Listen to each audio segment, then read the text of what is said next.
ओ नमस्ते जी। प्रभु से जब भी आप कुछ मांगने जाते हैं तो आपको वो नहीं मिलता जो आपको चाहिए होता है। प्रभु आपको वो देते हैं जो आपके लिए सही होता है। मित्रों, स्वागत है आपका एक नई विचारधारा में जिसका नाम है भगवत गीता जान। जितनी मेरी समझ है श्रीमद् भगवत गीता की यथार्थ व्याख्या को करने की, बाद में उसमें से सार समझाने का प्रयास आपको कर रहा हूं, ताकि आपके मन में जिज्ञासा पैदा हो। अपने शास्त्र को पढ़ने की, श्रीमद् भगवत गीता के दूसरे अध्याय से क्या सीखा जा सकता है। आज इस विचारधारा में हम द्वितीय अध्याय की बात करेंगे। इसका नाम सांख्य योग बताया गया, लेकिन स्वामी जी जो हमारे महाराज हैं, जिन्होंने के गीता लिखी है, कहते हैं कि सांख्य योग नामक अध्याय नहीं है, ये कर्म जिज्ञासा नामक अध्याय है। क्योंकि इस चैप्टर में, अध्याय में आपके मन में भी एक जिज्ञासा पैदा होगी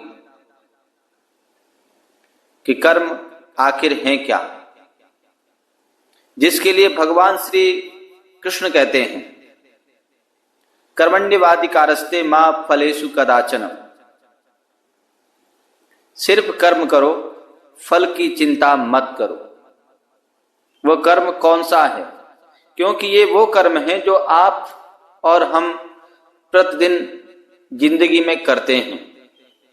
अपने नौकरी बचाने के लिए, अपना व्यवसाय करने के लिए, अपने धंधे को और बड़ा करने के लिए, अपने बिजनेस को, व्यवसाय को और आगे ले जाने के लिए नहीं। ये कौन सा कर्म है, इसके बारे में भी इस अध्याय में बात होती है। इस अध्याय की शुरुआत होती है जब धनुर्धर अर्जुन शोक कर रहे होते हैं, कह रहे होते हैं कि अगर मैं युद्ध करूंगा तो मुझे दुख प्राप्त होगा। अपनों को मार करके कैसा सुख प्राप्त हो सकता है। वाकई में अगर आप समझे तो अर्जुन को कौरवों को मारने में आपत्ति थी। उन्हें जो अपनी आंखों के सामने वो बुजुर्ग दिख रहे थे, जिसमें पितामह भीष्म थे, वे व्रत जिसमें आचार्य द्रोण थे, आचार्य कृपाचार्य थे, उनको मारने में अर्जुन को लग रहा था कि ये बड़ा मुश्किल होने वाला है। तो बुजुर्गों अर्थात वृद्धों को कैसे मारा जा सकता है, कैसे इस युद्ध में आगे जाया जा सकता है। बहुत सारी रूढ़ियां जो थी, उनका सहारा अर्जुन ने लेना शुरू किया। क्या अर्जुन घबरा चुके थे? बिल्कुल घबरा चुके थे। अब अर्जुन को जरूरत थी मोटिवेशन की, सच्चाई को जानने की। हालांकि उन्होंने बहुत सारे सिद्धांत बताए, बहुत सारी रूढ़ियां जो थी वो सामने लेकर आए, लेकिन अभी तक भगवान श्री कृष्ण ने कुछ कहा नहीं। वो इसी दूसरे अध्याय में अर्जुन के उन तमाम रूढ़ियों को मिटाने की, शंकाओं को मिटाने की कोशिश करते हैं। अर्जुन को बताने की कोशिश करते हैं कि सत्य क्या है। और मिथ्या क्या है? वो क्या है जो हमेशा शाश्वत रहने वाला है? जो आज है, आज मैं है, वो कई बार मिथ्या होता है। क्यों? वो कल नहीं था और ना ही आने वाला कल में होगा। जो वर्तमान है वो सिर्फ मिथ्या है, क्योंकि ना तो वो पास्ट है और ना वो फ्यूचर है। रहने वाला है, वो मिट जाने वाला है, वो समय के साथ चला जाने वाला है। लेकिन कोई है जो शाश्वत रहने वाला है। वो क्या है? वो भगवान श्री कृष्ण इस अध्याय में बताते हैं। और अर्जुन जो है, जब उन्हें समझ में आता है कि बहुत सारी रूढ़ियों में गिर गया हूं, मेरे सामने जीवन की सबसे बड़ी चुनौती आ गई है, तो अर्जुन जो है वो भगवान श्री कृष्ण से कहते हैं, शिष्यस्ते अहम साधि माम त्वा प्रपन्नम। जीवन में जब आप तमाम चुनौतियों में घिर जाते हैं, तब आपको समझ में आता है जीवन का वास्तविक अर्थ समझने के लिए मुझे किसी योग्य सद्गुरु की आवश्यकता है, किसी आध्यात्मिक गुरु की आवश्यकता है। और अर्जुन के सामने तो साक्षात भगवान स्वयं खड़े थे। इसलिए कह देते हैं, अर्जुन शिष्यस्ते अहम साधि माम त्वाम प्रपन्नम। आइए आगे बढ़ते हैं और इस अध्याय को विस्तार में समझते हैं। जब धनुर्धर अर्जुन एक के बाद एक शंकाएं गिनाने लगे, कहने लगे कि बहुत सारा नुकसान होने वाला है, सिर्फ मैं ही नहीं, आप भी पाप करने के लिए उद्यत हुए हैं, तो भगवान श्री कृष्ण ने अर्जुन से कहा, श्री भगवान उवाच कहते हैं, न त्वेवाहं जातु न त्वं नेमे जनाधिपाः न चैव न भविष्यामः सर्वे वयमत् परमम्। न तो ऐसा है कि मैं यानी कि सद्गुरु भगवान किसी काल में नहीं थे, और न ऐसा है कि तू यानी कि अनुरागी अधिकारी यानी कि अर्जुन किसी और काल में नहीं होंगे।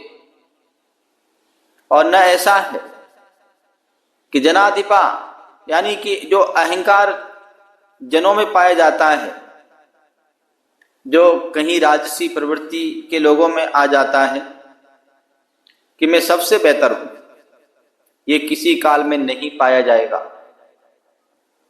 ये हमेशा रहने वाला है। वे कहते हैं कि सद्गुरु जो है, महापुरुष जो है, वो हर काल में विद्यमान होते हैं, उन्हें पहचान नहीं पाते हैं। और अनुरागी जो हैं, जो भक्त है, वो भी सदैव विद्यमान रहता है। इस बात को और आगे समझाते हुए श्री भगवान कहते हैं, भगवान श्री कृष्ण कहते हैं, देहिनो अस्मिन् यथा देहे कौमारम यौवनम जरा तथा देहांतर प्राप्तिर धीरस्तत्र न मुह्यति। जैसे जीवात्मा की ये जो देह है, जो शरीर है, इसमें हम बच्चे होते हैं, फिर बड़े होते हैं, फिर वृद्धावस्था आती है, वैसे ही ये जो आत्मा है अलग अलग शरीरों की प्राप्ति करती चली जाती है। कभी आप बालक थे, फिर धीरे धीरे युवा हुए, फिर आप मर गए। लेकिन क्या आप मर गए?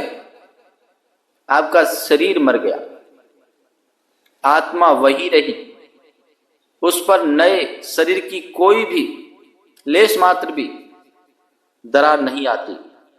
वो जो आत्मा है, वो जो पुरुष है, वो एक ही है। यही समझाने की कोशिश भगवान श्री कृष्ण करते हैं। ये जो कलेवरों का परिवर्तन है, ये जो बॉडी का यानी शरीर का चेंज है, इस शरीर से उस बॉडी में शरीर में चलता रहेगा जब तक इस चेंज से, बदलाव से आगे की वस्तु नहीं मिल जाती। और आगे बढ़ने से पहले आपको बता दूं कि सिर्फ उन्हीं श्लोकों के अर्थ समझाने की कोशिश कर रहा हूं विस्तार में, जिनमें इस अध्याय का सार छिपा हुआ है। अगर आप घर बैठे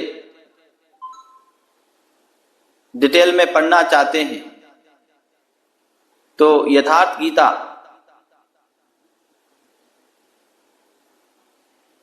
उसको पढ़िए।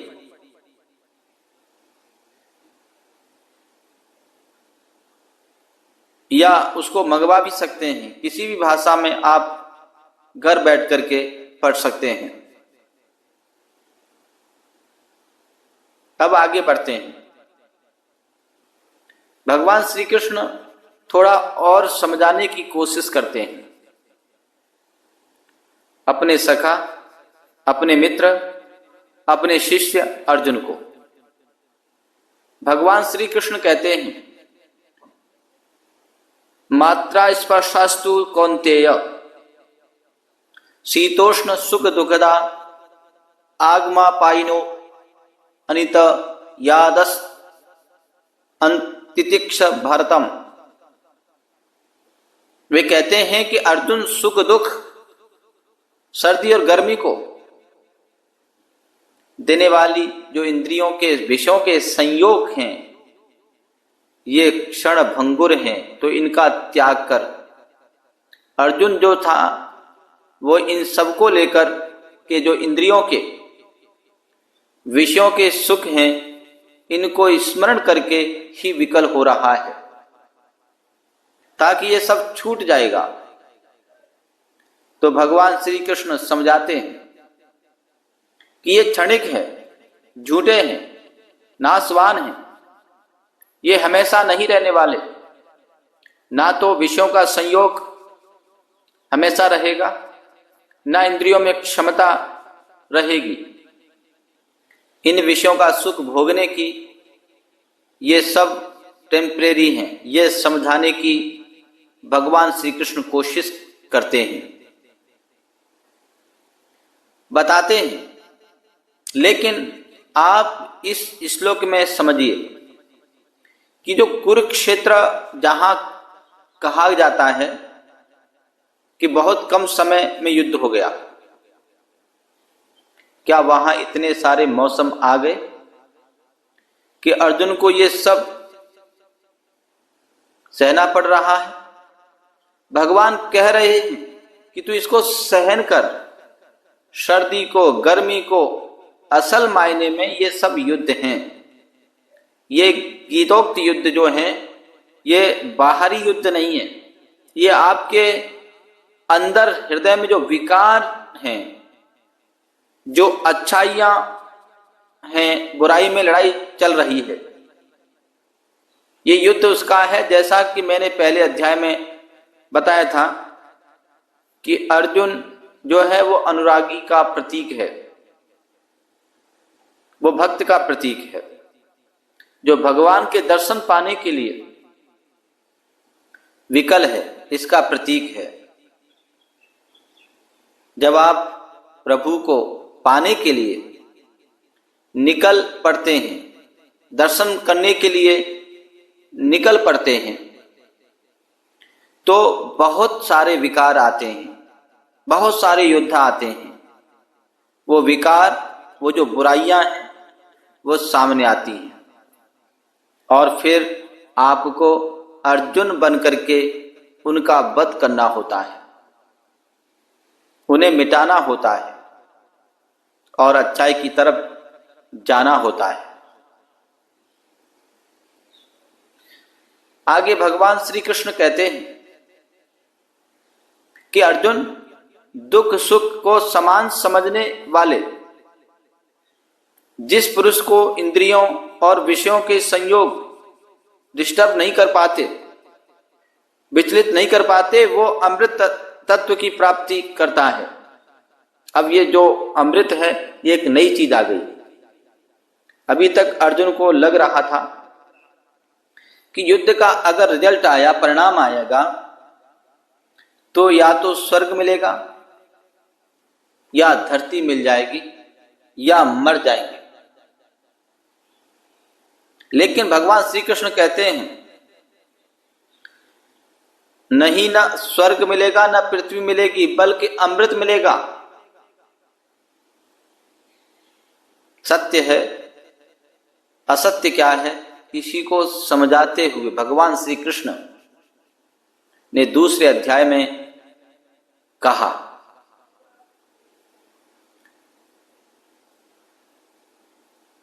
अंतवंत इमे देहा नित्यस्युक्ता शरीरिणा अनाशिनो अप्रमेयस्य तस्माद् युद्धस्व भारत। तस्मात् युद्धस्व भारत। अविनाशी अप्रमेय नित्य स्वरूप आत्मा के लिए जितने शरीर हैं सब नाशवान हैं।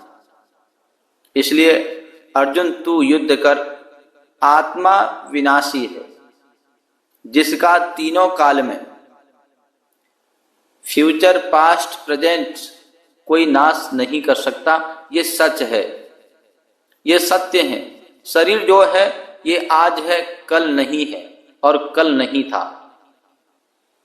ये असत है, ये सिर्फ एक मिथ्या है, भ्रम है, जिसका तीनों कालों में अस्तित्व नहीं है। ये नष्ट हो जाएगा, गायब हो जाएगा। आगे कहते हैं न जायते म्रियते वा कदाचिन नायम भूत्वा भविता वा न भूय अजो नित्यः शाश्वतोऽयं पुराणो न हन्यते हन्यमाने शरीरे। न हन्यते हन्यमाने शरीरे।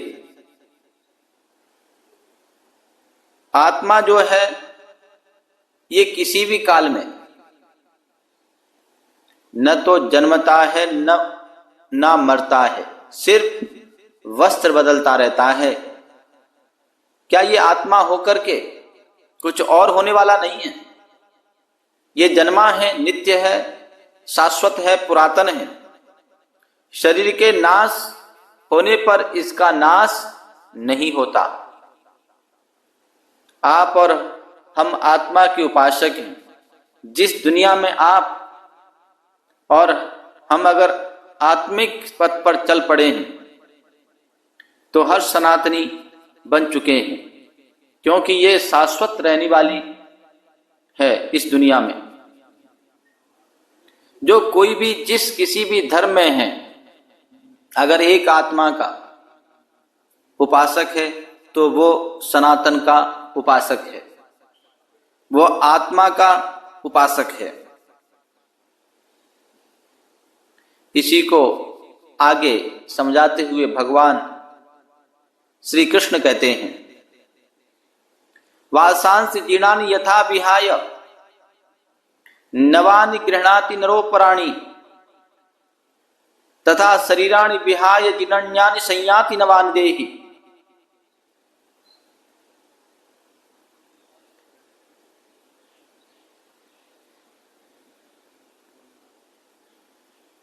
कपड़ों को त्याग करके जैसे हम नए कपड़े पहन लेते हैं, ठीक वैसे ही ये जो जीवात्मा है, जो आत्मा है, ये शरीरों को त्याग करके दूसरे नए शरीर को धारण कर लेती है। वह इसी जो जीवात्मा है, जो आत्मा है, यह शरीरों को त्याग करके दूसरे नए शरीर को धारण कर लेती है। और आप कहेंगे जीर्ण यानी खराब, होने पर अगर नया शरीर धारण करना है तो बच्चे क्यों मर जाते हैं? बहुत आते से ही मर जाते हैं, पैदा होते ही मर जाते हैं। कई बार एक दिन में बच्चा मर जाता है। यह जो वस्त्र है उनको तो और भी डेवलप होना चाहिए था। यह खराब होता, जीर्ण होता, फटने लगता, तब शायद मृत्यु होनी चाहिए थी, ऐसा लोग सोचेंगे। गीता में कहते हैं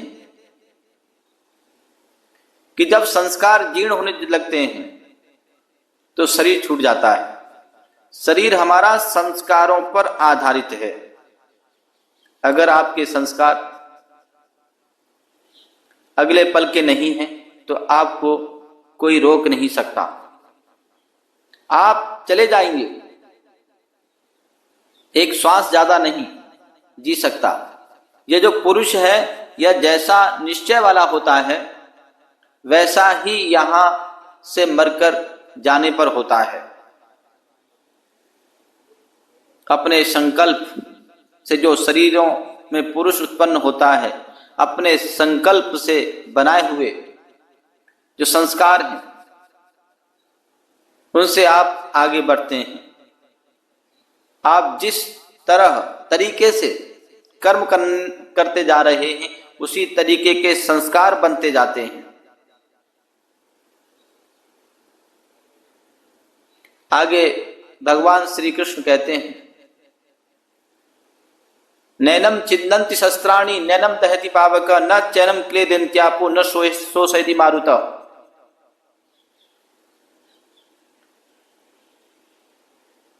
इसके बारे में भगवान श्री कृष्ण कहते हैं कि इस आत्मा को शस्त्र भी नहीं काट सकते, अग्नि जला नहीं सकती, जल इसे गीला नहीं कर सकता, वायु से सुखा नहीं सकती, यह अखंड है, इसको छेदा नहीं जा सकता, यह अदाय्य है, इसको जलाया नहीं जा सकता, यह अक्लेद्य है, इसको गीला नहीं किया जा सकता। आकाश इसे अपने में समाहित नहीं कर सकता, यह अचल है, स्थिर रहने वाली है और सनातन है। अर्जुन ने कहा था कुल धर्म सनातन है। भगवान श्री कृष्ण दूसरे ही अध्याय में समझाते हैं कि आत्मा सनातन है। अगर तुम आत्मा के उपासक बनते हो तो तुम सनातन के उपासक बनोगे, सही रास्ते पर चल निकलोगे। अब अगर आप मान लीजिए किसी से कहते हैं कि यह काम करना है तो आप उसे उसके फल के बारे में बताते हैं कि भाई यह काम करोगे तो यह तो मिल ही जाएगा तुम्हें। तो थोड़ा सा मोटिवेशन जो है चाहिए होता है, रिवार्ड्स बताने होते हैं। तो भगवान श्री कृष्ण भी अपने शिष्य अर्जुन को मोटिवेट करते हैं, कहते हैं कि हतो वा प्राप्स्यसि स्वर्गम जित्वा वा भोक्ष्यसे महीम तस्मात् उत्तिष्ठ कौन्तेय युद्धाय कृत निश्चय।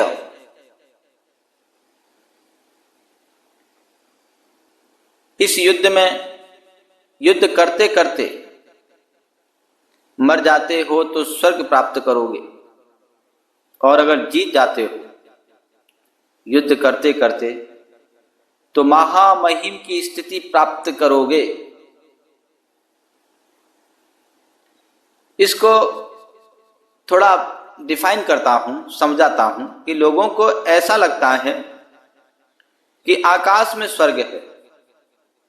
लोग ये मानते हैं कि आकाश में कहीं स्वर्ग है, वहां हमें जगह मिल जाएगी। नहीं, हमारे स्वामी जी कहते हैं, यथार्थ गीता में कहते हैं कि स्वर्ग में विचरण की क्षमता रहेगी। स्वर्ग जो है उसका मतलब है कि आप स्वर्ग में विचरण करने की क्षमता प्राप्त कर लेते हैं। ध्यान में जब बैठो तो ध्यान लगा पाओ, ये क्षमता, ये कैपेसिटी आपकी आ जाएगी। ये भगवान श्री कृष्ण अर्जुन से कह रहे हैं कि तुम स्वर्ग प्राप्त करोगे अगर इन विकारों के साथ जो युद्ध लड़ रहे हो, काम, क्रोध, लोभ, मोह के साथ में, अगर इस युद्ध में तुम हार जाते हो तो इतना तो है कि तुम इस सही रास्ते पर चल करके उतनी ताकत पालोगे कि स्वर्ग में विचरण कर पाओगे। और अगर मान लो जीत जाते हो तो महामहिम महान ब्रह्म की जो उपाधि है, वो जो स्थिति है जिसे मोक्ष कहते हैं, वो प्राप्त कर लोगे। अब आगे बढ़ते हैं और दो तरह की जो बुद्धि है, जो दो तरह का योग है, जिसके बारे में श्रीमद् भगवत गीता में कहा गया, उसके बारे में बात करते हैं। श्रीमद् भगवत गीता उवाच, भगवान उवाच,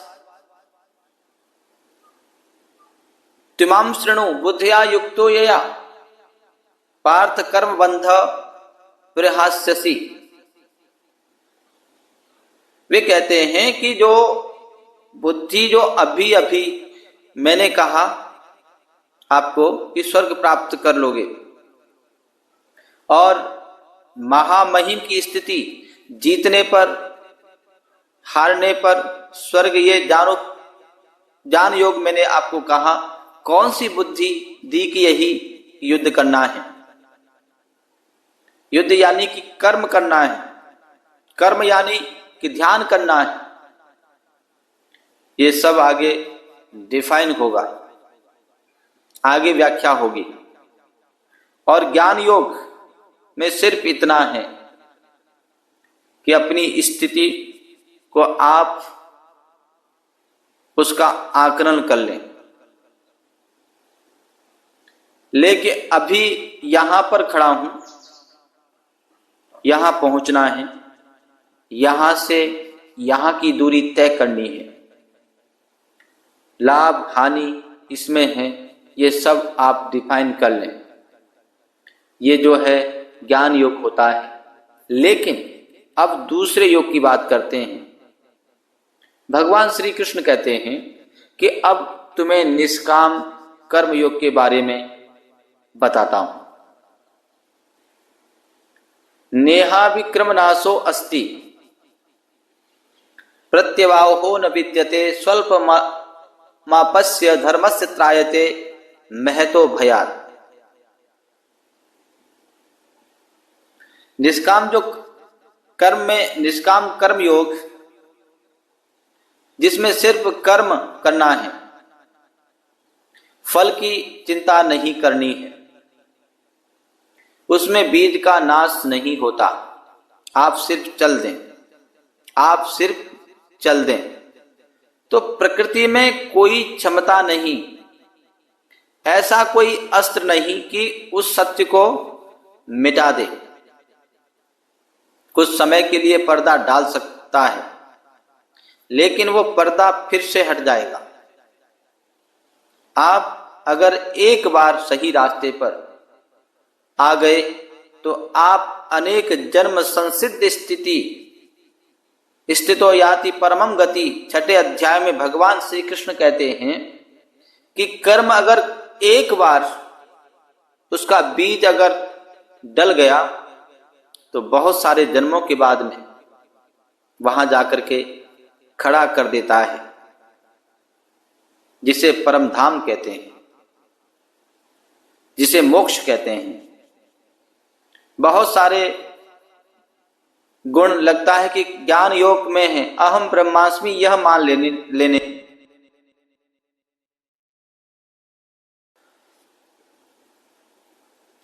बस यही मान लेना है, ऐसा नहीं है। ये दोनों जो योग हैं, दोनों में ही आपको कर्म करना है, दोनों में ही आपको युद्ध लड़ना है, दोनों में ही आपको ध्यान करना है।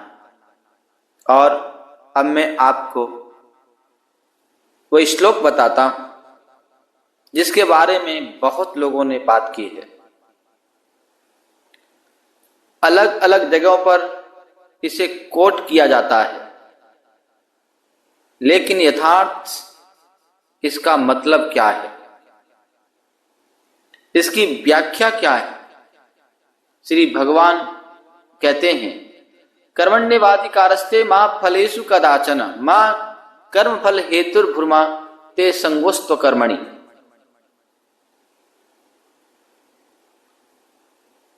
हे अर्जुन, तेरा कर्म करने में अधिकार है, फल में नहीं। ये कई बार आपने सुना होगा कि सिर्फ कर्म पर ध्यान दीजिए, फल पर नहीं। लेकिन ये जो श्लोक है, ये बात है, यह कही गई है निष्काम कर्म योग के बारे में।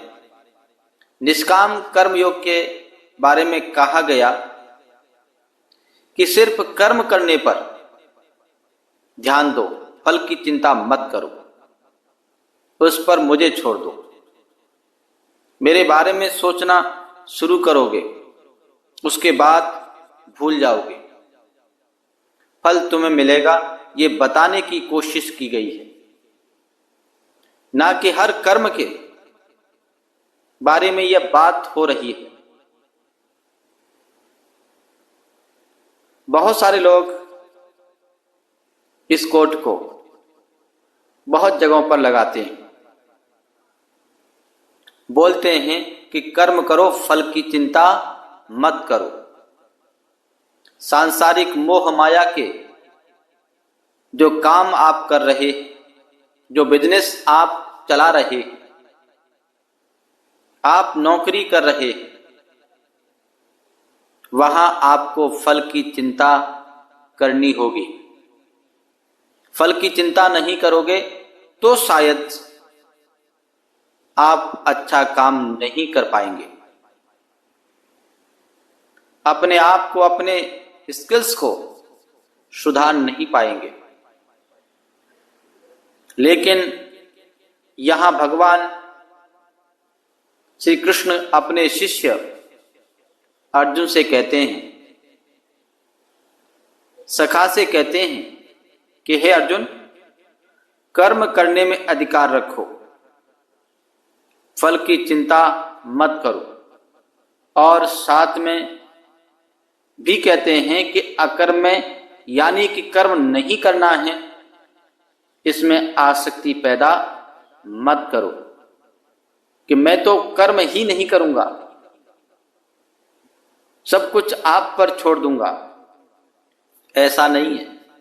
तुम्हें सिर्फ कर्म करना है, तुम्हें सिर्फ ध्यान करना है, फल की चिंता नहीं करनी कि मुझे महामहिम की स्थिति मिलेगी, स्वर्ग मिलेगा, वो सब मुझ पर छोड़ दो। ये भगवान श्री कृष्ण कहते हैं कि जब आपने ध्यान करना शुरू किया निष्काम कर्म योग के जरिए, इस माध्यम से, तो फिर आप फल की चिंता मत करो। ये श्लोक का यथार्थ सार है।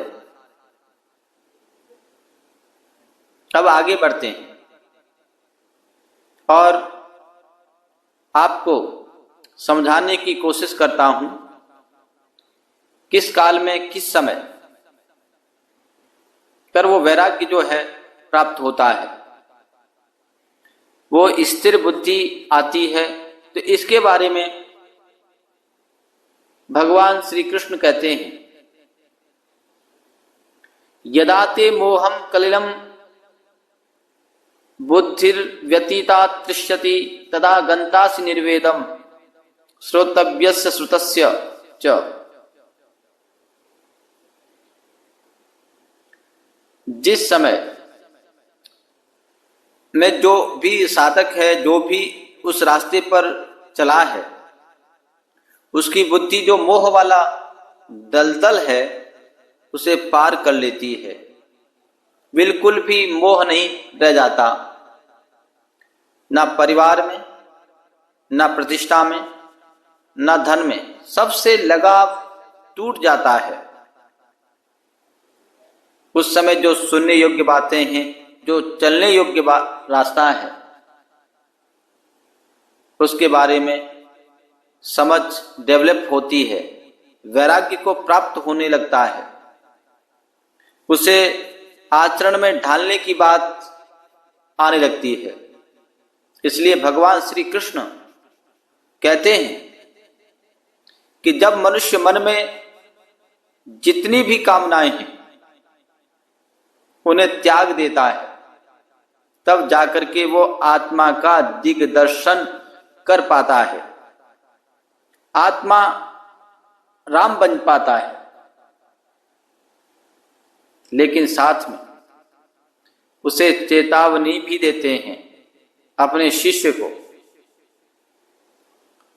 अर्जुन से कहते हैं कि जिस तरीके से जल में नाव को जो हवा होती है वो हरण करके ले जाती है, उस मंजिल से दूर कर देती है, तेज हवा आती है और नाव दूर हो जाती है टारगेट से, लक्ष्य से, ठीक वैसे ही ये जो विषयों में विचरण करती हुई इंद्रियां हैं, जिस इंद्री के साथ में मन रहता है, वह एक ही जो इंद्री है उस पुरुष की बुद्धि को हर लेती है। इसलिए लगातार योग का आचरण करना, लगातार ध्यान में लगे रहना बहुत ज्यादा अनिवार्य है। अगर आप साधक बन चुके हैं, उस रास्ते पर चलना चाहते हैं, और आखिरी में भगवान श्री कृष्ण कहते हैं कि किस तरीके के मनुष्य मुझे प्रिय हैं। वे बताते हैं कि विहाय कामान्य सर्वान पुमांस चार्ति निष्प्रिय निर्ममो निरंकार सम शांति मदगच्छति। जो पुरुष संपूर्ण कामनाओं को त्याग करके, इच्छाओं को त्याग करके,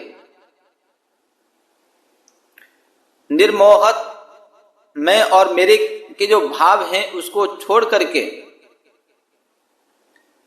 अहंकार को छोड़ करके अपने जीवन में योग साधना को बरतता है, वो उस परम शांति को प्राप्त होता है,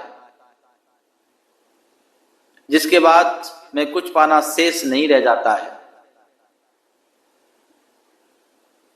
ये तो जो दूसरा अध्याय है जिसे सांख्य योग नाम दिया गया, यथार्थ गीता में आप पढ़ेंगे और समझेंगे कि इसका नाम कर्म जिज्ञासा क्यों होना चाहिए। क्योंकि इस अध्याय के अंत में आते आते आपके और हमारे मन में वो इच्छा, वो जिज्ञासा पैदा हुई है कि आखिर ये कर्म क्या हैं जिस पर चल करके, जिस रास्ते पर चल करके प्रभु के दर्शन प्राप्त किए जा सकते हैं, आत्मा को परमात्मा बनाया जा सकता है। तीसरे अध्याय के बारे में आपको बताने की आज के लिए गीता जान के दूसरे अध्याय में इतना ही।